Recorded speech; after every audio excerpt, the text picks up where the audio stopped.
जय Shri Krishna, Radhe Govind. Welcome back to Kanhamrit. तो एक क्वेश्चन बहुत कॉमन है, अगर हम किसी भी मंदिर में जाते हैं, किसी भी धाम में जाते हैं, तो वहां के पुजारी पंडा लोग, वहां के जो पुरोहित होते हैं, वो हमसे पैसे मांगते हैं। वो कहते हैं कि भगवान को इतने पैसे चढ़ाओ, दान पात्र में इतने पैसे चढ़ाओ। तो ऐसे में हमें क्या करना चाहिए?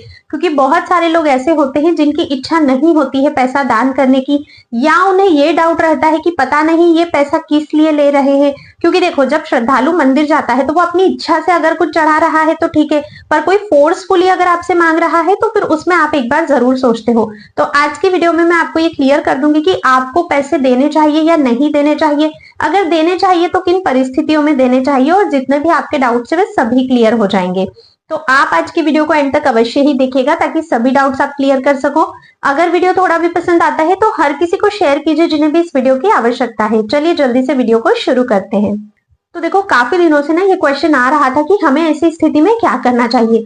तो देखो, सर्वप्रथम दो पहलू होते हैं इस चीज के भी, कि मान लीजिए आप किसी भी धाम में जा रहे हो या कहीं भी आप दर्शन के लिए जा रहे हो, वहां के पुजारी, वहां के पंडा अगर आपसे कहते हैं कि चलो इतने रुपए भगवान को डालो, 5,000 रुपए। जैसे मान लीजिए आप लोग वृंदावन गए, तो वृंदावन में तो ये चीज बहुत देखने को मिलती है।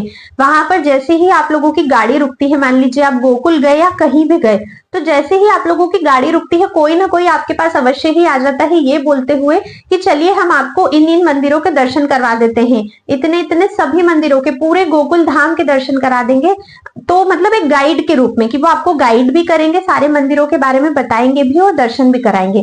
तो देखो, समझने वाली बात यहाँ पर ये है कि वो जो लोग आपके पास आ रहे हैं, उनके जीविका का जो साधन है वो बस यही है कि वो लोग आप लोगों को दर्शन कराते हैं, उससे जो भी पैसा आप उन लोगों को देते हैं उससे उनका घर चलता है। जो पुजारी जी है, जो पंडा है, जो कोई भी है, देखो मंदिर के ही भरोसे हैं वे लोग, और कोई व्यवसाय तो उन लोगों का है नहीं, है ना। मंदिर के ही भरोसे उनकी आजीविका चलती है, उनका भी घर है, उनका भी परिवार है, उनके भी छोटे छोटे बच्चे हैं जिनका भी पालन पोषण उन्हें करना है। ठाकुर जी को भी अच्छी अच्छी पोशाक पहनानी है, ठाकुर जी को भी भोग लगाना है। तो जब किसी को भगवान का भरोसा कम होता है, या भगवान के साथ रहते हुए, दिन रात भगवान की सेवा करते हुए भी जब किसी को भगवान पे भरोसा नहीं होता है ना, तब फिर वो लोगों पे भरोसा करने लगते हैं। और उन्हीं परिस्थितियों में वो लोग फिर आप लोगों से पैसा मांगते हैं, क्योंकि उनको बिहारी जी का भरोसा नहीं है कि मैं बिहारी जी के आश्रित हूँ, मैं बिहारी जी के सेवाश्रित हूँ, तो बिहारी जी मेरी हर इच्छा की पूर्ति करेंगे।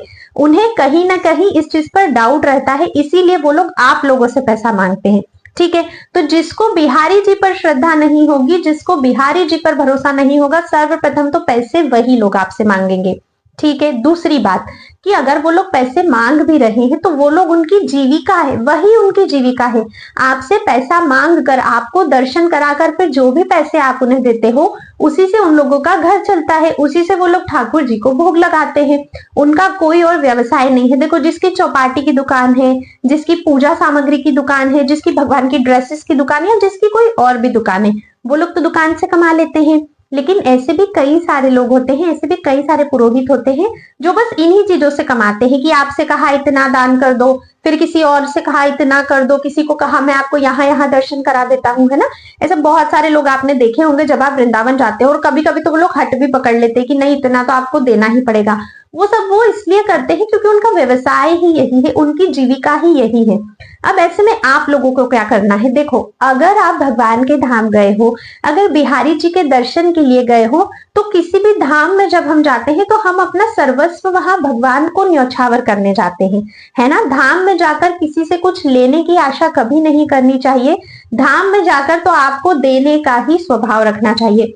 अब अगर भगवान ने आपको इतना सामर्थ्यवान बनाया है कि वो लोग जितना राशि मांग रहे हैं आप उन्हें दे सकते हो, कोई समस्या नहीं है, तब तो आपको उन्हें देना चाहिए, क्योंकि आपके पैसे देने से उनके घर का चूल्हा जलेगा, उनके बच्चों को अच्छे कपड़े मिलेंगे, अच्छी शिक्षा मिलेगी। ठीक है, तो अगर सामर्थ्यवान हो तो आपको देना चाहिए। देखो, सामर्थ्यवान हो तो फिर तो कोई टेंशन ही नहीं है अगर भगवान ने दिया है।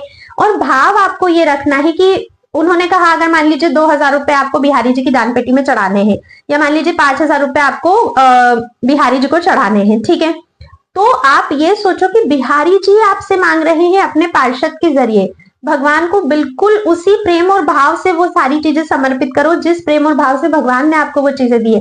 अगर जेब में 2000 है, अगर जेब में 5000 है, तो आपको बिल्कुल वो देना चाहिए और बिहारी जी को ये कहना चाहिए कि बिहारी जी आपका आप ही को अर्पण। इन सभी बातों में ना फिर आपको संशय नहीं करना चाहिए।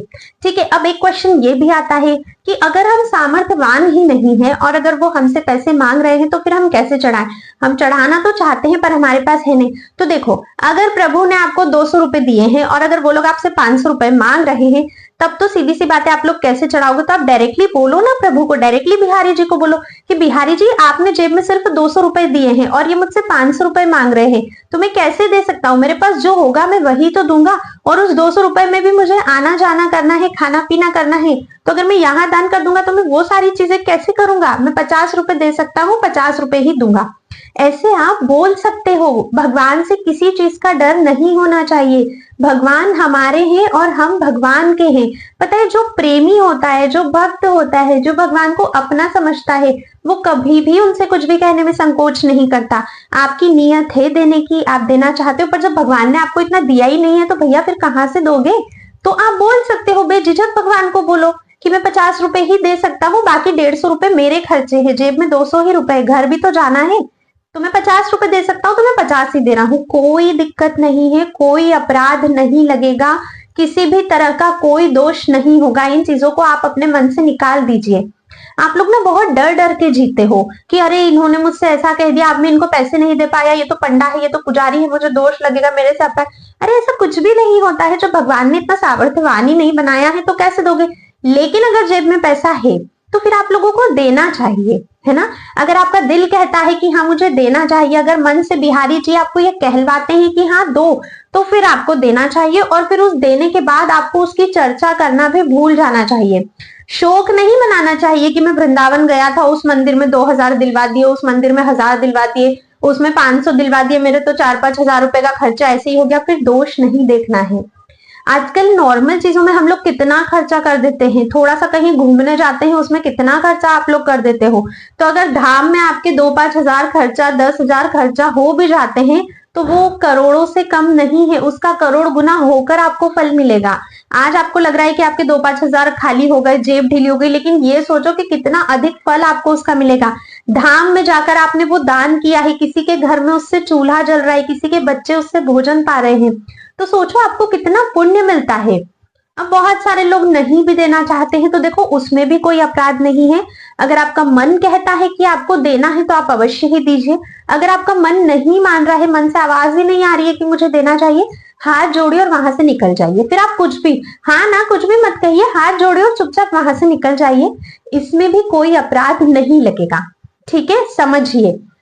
दो चीजें हैं। सर्वप्रथम तो उन लोगों का काम ही है मांगना और मांग कर खाना, मांग कर अपनी जीविका चलाना, ये एक तरह से उनका बिजनेस है। ठीक है, इसी से वो अपना घर चलाते हैं और इसी के ऊपर वो आश्रित है, उनके पास कोई और बिजनेस या व्यवसाय नहीं है। और फिर उन्हें भगवान पर इतना भरोसा नहीं है कि भगवान उनके लिए सब अच्छा करेंगे, तो वो लोग ये काम कर रहे हैं। ठीक है, पर आप क्योंकि धाम में गए हो तो आप तो किसी की सेवा कर रहे हो, आप किसी के लिए कुछ अच्छा कर रहे हो, इस हिसाब से आपको उन्हें पैसे दे देना चाहिए अगर सामर्थ्यवान हो तो। क्योंकि देखो, जब आपको भगवान पर भरोसा होता है ना, तब आप सब कुछ उनके ऊपर छोड़ के एकदम उनके आश्रित होते हो। भगवान आपके लिए बेहतर से बेहतर करता है। जब जिस चीज की आवश्यकता होती है पहले से पहले वो निमित्त बनते जाते हैं और आपका कार्य संभव होता जाता है। लेकिन जब भरोसा नहीं है, श्रद्धा नहीं है, तो फिर आप लोगों से ये चीजें मांगते हो। पर हाँ, जो भी धाम जाने वाले हैं वे कभी भी वहां के इन पंडा पुरोहितों की नहीं पैसे देना है मत दीजिए। देखो, 1 रुपए भी खर्च अगर नहीं करोगे तो पाप नहीं लगेगा, लेकिन अगर किसी की थोड़ी भी निंदा कर दी ना, थोड़ी भी बुराई कर दी, किसी में थोड़ा भी दोष देख लिया, तो आपका सब कुछ वहीं खत्म हो जाएगा, आपको फिर उस चीज का दोष लगेगा। तो धाम जाओ, नहीं किसी को पैसा देना है, अरे मत दो, सब आपकी इच्छा है, लेकिन किसी की निंदा नहीं करना, किसी में आपको दोष नहीं देखना है ना? क्या पता, वो बहुत सारे लोगों का ये भी होता है कि नहीं हम इन्हें पैसे देंगे, पता नहीं ये हमारे पैसों से अच्छा कार्य करेंगे या बुरा कार्य करेंगे।